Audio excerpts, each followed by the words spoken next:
As some of you know already, and as all of you know now, I recently got married. It was a little sooner than the June date we originally set, but to be completely honest, we didn't want to take any risks, what with the new administration coming in. We figured it would be better to have a marriage on the books for them to have to take away, rather than to give them the much simpler process of denying us if they decided to do away with gay marriage. That isn't to say they can't revoke gay marriage, see California Prop 8, but it's slightly more involved than saying no more. We didn't want to be no more. Now, this political baggage isn't reflective of how I'd been hoping to feel on my wedding day. We didn't even have all our parents in town, and my wife didn't have a new dress, and a million other little things felt very quick that day as we prepped to go to the DC courthouse. As glad as I am that we got married, and as happy as I am to say wife now, it wasn't some beautiful, triumphant thing. We're still going to have our ceremony in June at a very nice venue, and the chapel we've chosen is a much better expression of the love we feel for one another. This was simply politically expedient. The reason I was okay with a politically expedient wedding is that our love for each other is real. Sometimes I can't even really conceive of how much I love her all at once, and I have to think about the little things that make up the big picture. The main thing right now is that I love how much fun we have together. The other day we were in bed and pulled up the blankets too high and exposed our toes, and we started saying that we were exposed and dying of exposure.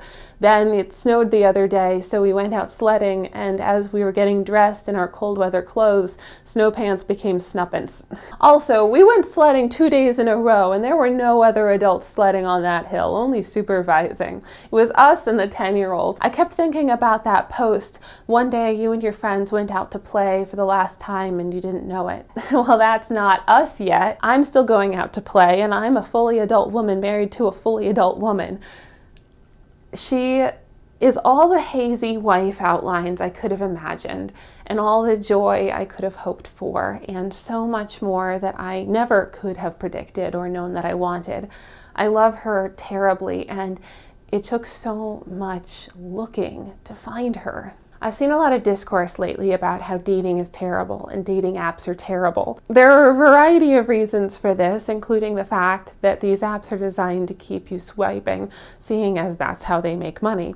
It's still possible on the user end to make the apps do what you want them to, find someone to settle down with, but the infrastructure in which you're trying to do that is set up to make you fail more often than you succeed. It took me 10 years of dating to find my wife, and I did most of my dating on dating apps.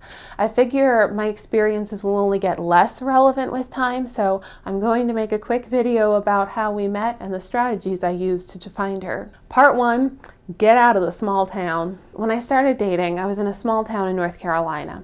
My first piece of advice is don't do that, no matter who you are, but especially if you're interested in gay dating. There are a couple of reasons. Being in a small town puts you in a scarcity mindset.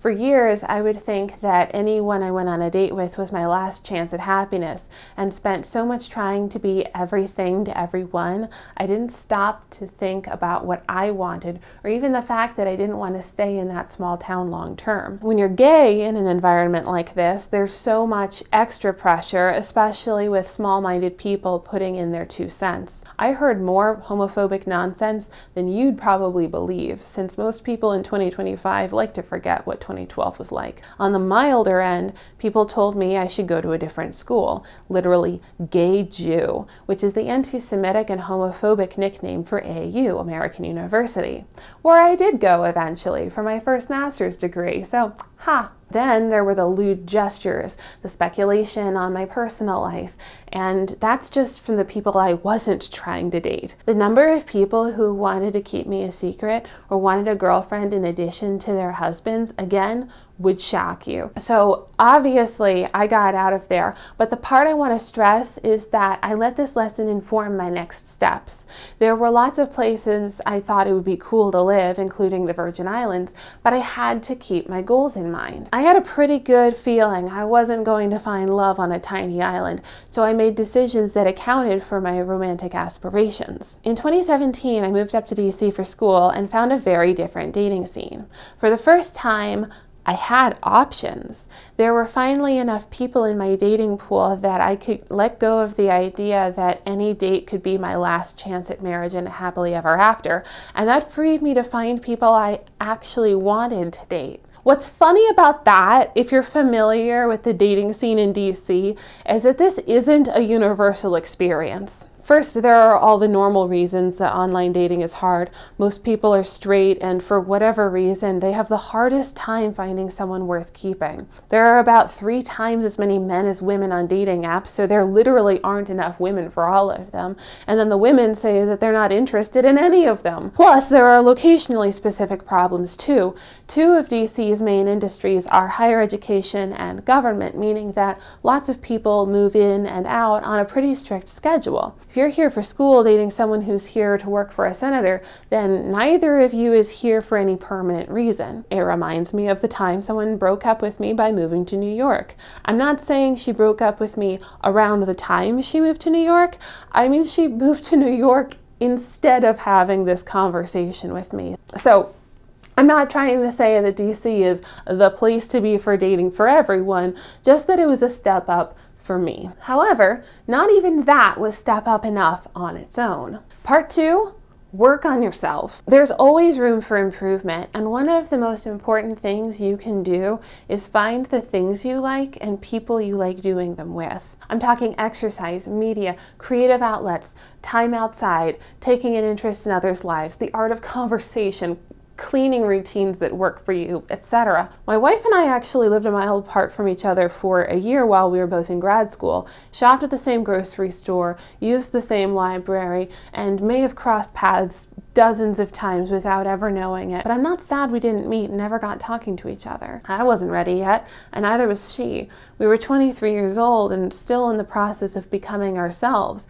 I used those years to try new shows and new books and think new thoughts. After I graduated, I picked up hobbies that I enjoyed one by one, starting with reading and making videos, then quilting and knitting. When the pandemic hit, I picked up video games and D&D. When I came back to DC after the early pandemic was over, I got a garden plot after a 4-year waiting list, and then got back into dancing. And most recently, I've decided to go skating more at the local rink in Georgetown. Basically, I have things in my life that I care a lot about and that give some meaning to the time I don't spend working, and gives me something to talk about with the people I spend that time with. I also did a lot of therapy in my 20s. I don't think I can overstate how important therapy is to getting my head on straight and learning how to be a person in the world. If you haven't done it or haven't done it in a while and think there might be something to work on, I'd suggest going, if only for a bit to get some direction. Think of it like a tune-up. As I worked on myself, I started attracting people I like better, not just in a romantic sense, but friends too, people with aspirations and education and jobs and who like things and care about things and want to improve themselves and have goals in life and who know how to have fun. By the time I was 26 and 27, I had so many friends that I wasn't lonely anymore, and I wasn't trying to date someone to fill every missing thing in my life.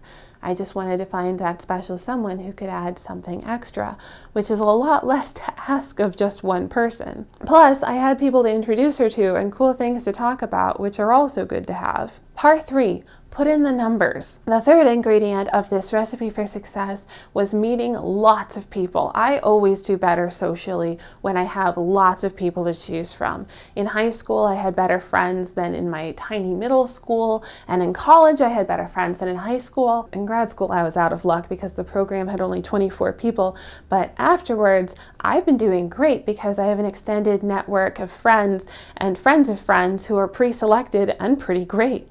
Basically, the more people I meet, the more likely I am to find the right people for me. 3 years ago, or after 7 years of pretty consistent looking, I set a New Year's resolution that I would go on 100 first dates in a single year, or as many as necessary until I met my wife. Some of you might remember that. I started vlogging that journey and decided it was too stupid a premise to continue. Basically, I wanted very badly to get married and figured that to meet the right person, I had to meet enough people to find her. And to that extent, It was a numbers game. The week I met my wife, I had 3 dates, of which she was number 2. I remember number 1 going kind of badly and thinking, oh well, she's not the one I was looking forward to the most anyway. And then going on number 3 thinking, oh no, I feel so badly. I want to see number 2 again.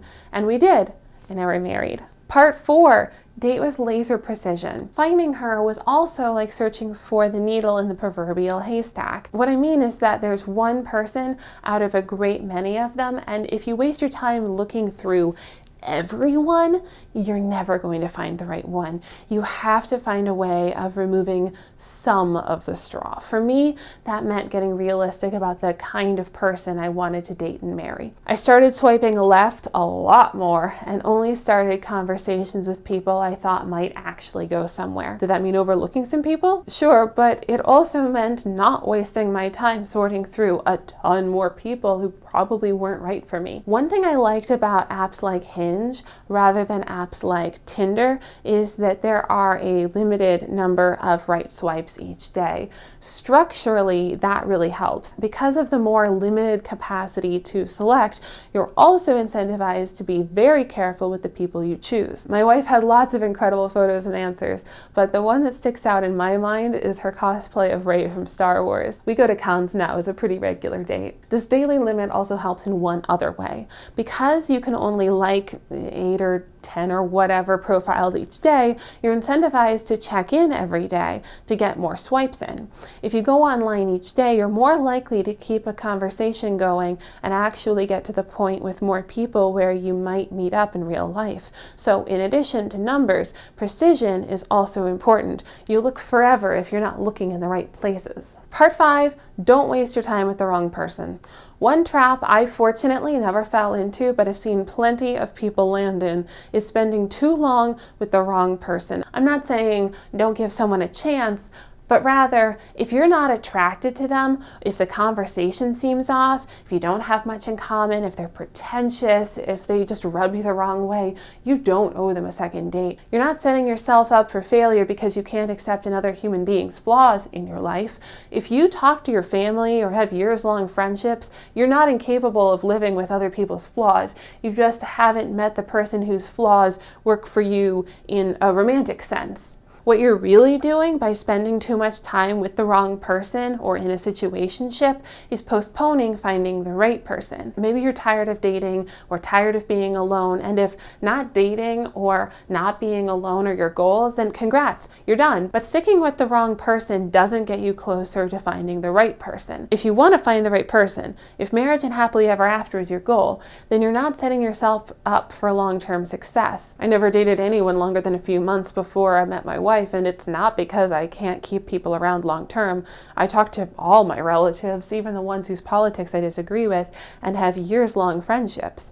This is how my wife was too. One of the reasons we found each other was that we're both single and looking. You have to be on the market. Part 6. Go on better dates. I don't know why we decided that every first date has to be dinner, drinks, or coffee, but I got out of that rut as soon as I had the money to be able to do so. I would find theater shows I wanted to see and let people on the dating apps know that this was something I like to do, and then go with them instead of alone. Or I'd suggest we go golfing or to the museum or anything that I thought looked fun that I wouldn't mind doing with someone new. My wife and I did meet at a restaurant for drinks turned drinks and apps turned drinks and apps and dinner, but our second date was to get our palms read, and that's a whole story of its own. Soon after, we started taking a dance class together. Every now and then we think of something fun to do and make a date of it, like pottery or ice skating or snowshoeing or going to the bathhouse. It's one of my favorite things about her that she embraces new experiences. Part 7. Be honest. Very early on, my then girlfriend, now wife, and I had an unspoken agreement that we wouldn't lie or sugarcoat things. If we're going to figure out if each other is the right person to settle down with, lying isn't productive. We were so honest with each other that it felt awkward at times, but even when we were scared, like me telling her that I wouldn't have kids if it was just me, but that I like kids enough to get on board with having one, we were honest and we listened. We noticed each other's actions and habits and likes and dislikes and figured each other out.